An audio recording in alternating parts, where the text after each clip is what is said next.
ఓం శ్రీ మాత్రే నమః. అందరికీ శ్రీ పరాభవన సంవత్సరం ఉగాది శుభాకాంక్షలు. ముందుగా మేషరాశి. ఆదాయం 14, వ్యయం 5, రాజపూజ్యం 2, అవమానం 4. ఈ రాశి వారికి గురువు జూన్ 1వ తారీఖు వరకు తృతీయంలో ఉంటూ లోహమూర్తిగా ఉన్నారు. తదుపరి సంవత్సరం అంతా కూడా రజతమూర్తిగా ఉంటూ సౌభాగ్యకరంగా ఉంటారు. శని వ్యయస్థానంలో ఉంటూ లోహమూర్తిగా ఉన్నారు. రాహుకేతువులు సౌభాగ్యకరంగానే ఉన్నారు. గురువు తృతీయంలో జూన్ 1 వరకు ఉంటారు కాబట్టి అధిక ఖర్చులు, అనవసరమైన ఎందుకు ఖర్చు పెడుతున్నారో తెలియదు, అలా ఖర్చు పెడుతూ ఉంటారు. అంటే ధననాశం కొంచెం చూసుకోవాలి. అది కూడా జూన్ 1వ తారీఖు వరకు. తదుపరి గురువు చతుర్థ స్థానంలో ఉంటూ బాగుంటారు కాబట్టి ఉద్యోగంలో ఉన్న వాళ్ళకి ప్రమోషన్స్ వస్తాయి. చదువు చదవాలనుకున్న వాళ్ళకి అవకాశం లభిస్తుంది. రియల్ ఎస్టేట్ రంగం వారికి బాగుంటుంది.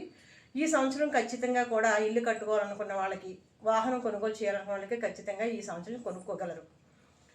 సో ఇక రాహుకేతువులు తావమూతులుగా ఉన్నారు కాబట్టి వాళ్ళు కూడా సౌభాగ్యకరంగానే ఉన్నారు.